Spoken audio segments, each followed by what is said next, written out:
Mas o que mais o fascinava não era o trabalho dos egípcios antigos, mas os traços bem mais modestos deixados pelos primeiros cristãos que vieram aqui mais de 1000 anos depois.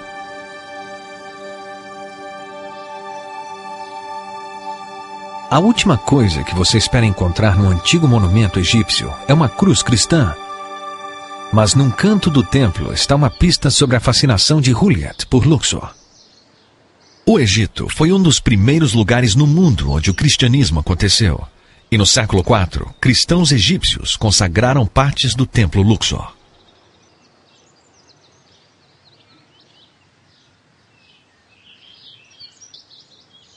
Os cristãos converteram esta parte do templo em uma capela. Eles se ofendiam com as imagens pagãs que o cercavam. Pode-se ver como eles emboçaram por cima dos antigos relevos egípcios e pintaram suas próprias imagens santas. Em outros lugares, ainda há traços de sua censura. Eles talharam os braços, pernas e rostos esculpidos pelos antigos egípcios.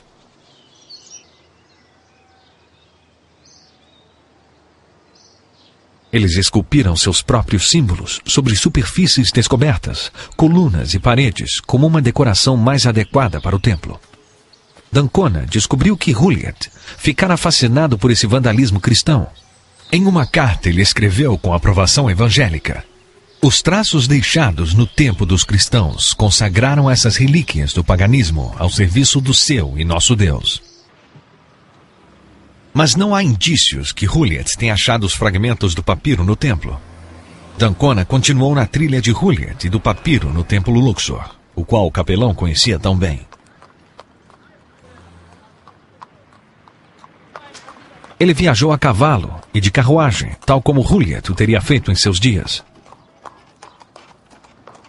Passando pelo lado oeste do templo, magnífico na luz do final de tarde, D'Ancona descobriu que o hospital onde Juliet serviu como capelão era próximo.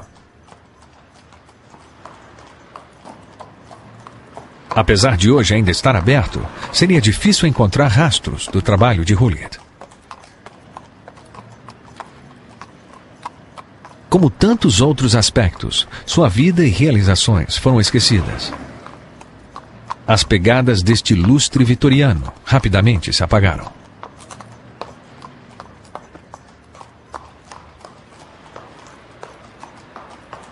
Mas foi em algum lugar de Luxor que ele encontrou os frágeis fragmentos do papiro de Jesus.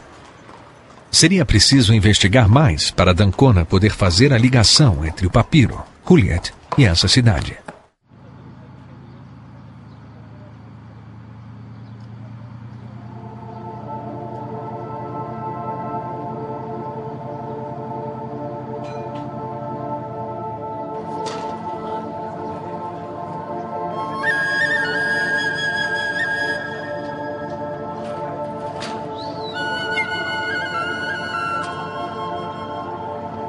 O rio Nilo separa Luxor da margem oeste.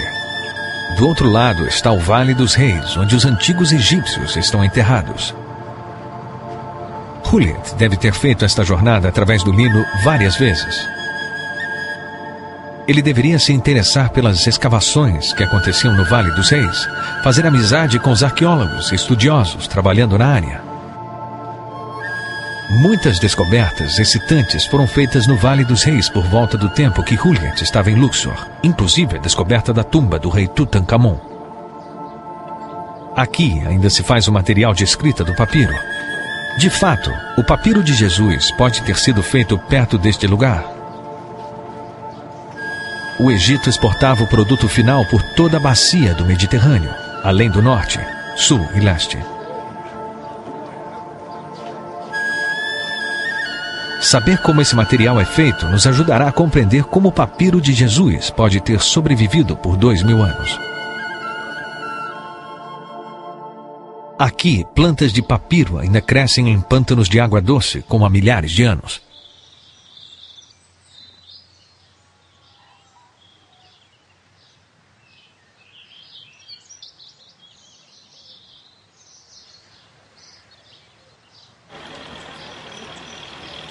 Esses trabalhadores seguem os mesmos métodos que foram usados na época em que o papiro de Jesus foi escrito. Primeiro, eles cortam os talos em pequenos pedaços.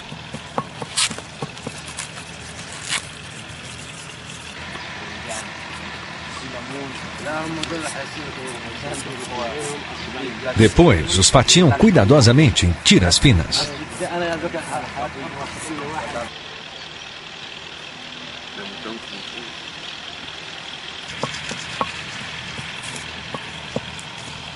Depois, as achatam usando uma pedra pesada.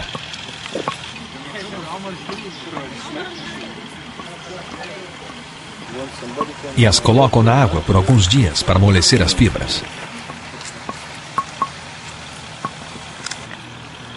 Os trabalhadores pegam as tiras maleáveis e as dispõem em um formato xadrez que vai secar e formar o papel.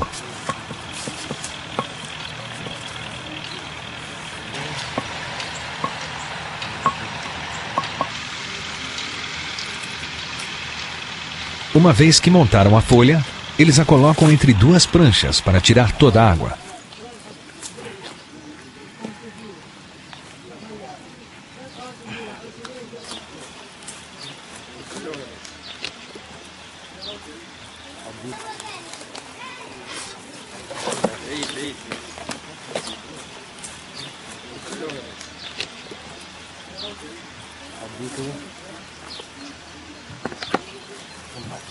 Eles colocam uma pedra pesada por cima para acelerar o processo de secagem e achatamento. Eles deixam o papiro por alguns dias no sol quente para sair toda a umidade.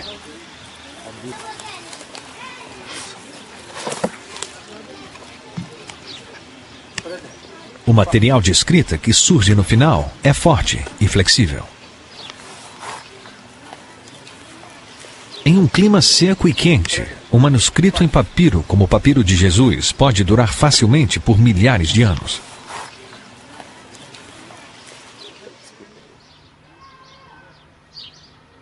Os escribas que escreveram nos fragmentos que Juliet achou teriam usado uma caneta de pena para formar as minúsculas letras no papiro.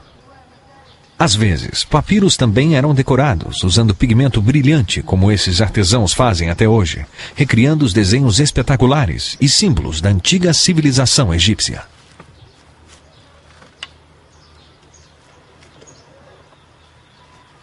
Esses papiros serão vendidos para turistas modernos como souvenir, e muitos deles chegam ao mercado de Luxor, o mesmo lugar onde D'Ancona acredita que Charles Joliet encontrou o papiro de Jesus.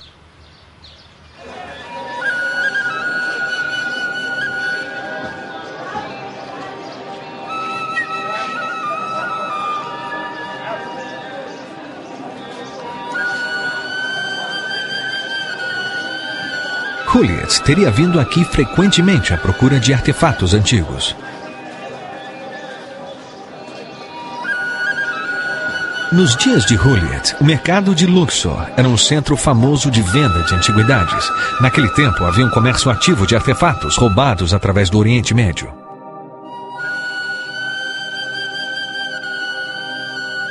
A comunicação e troca de bens entre os vários postos do antigo Império Romano datam de mais de 2000 anos.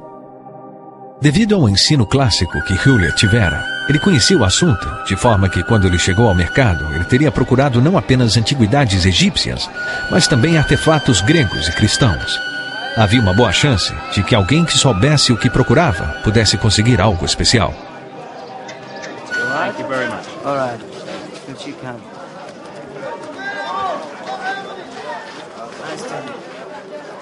Ao andar por essa rua, Joliet teria sabido que seus preciosos fragmentos, escritos em grego antigo, eram muito antigos.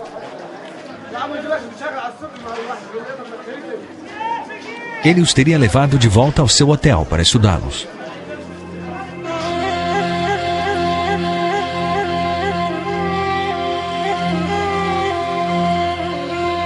O exame de Joliet o levou a crer que os fragmentos eram do século III. Ele obviamente sentiu que havia encontrado algo espetacular e ansiava por uma confirmação. Ele empacotou o papiro e o enviou para Oxford College. Mas ele estava bem longe de casa e ficou muito desapontado com o modo que os estudiosos de Oxford trataram seu precioso achado.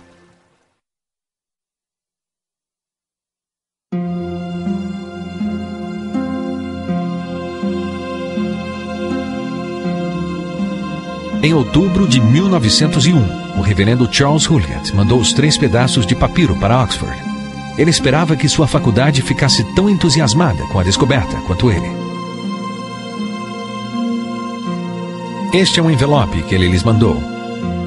Mateus 26 se refere ao versículo do Evangelho escrito no papiro de Jesus. Mas ele também escreveu no envelope: encontrados no ano seguinte, mas evidentemente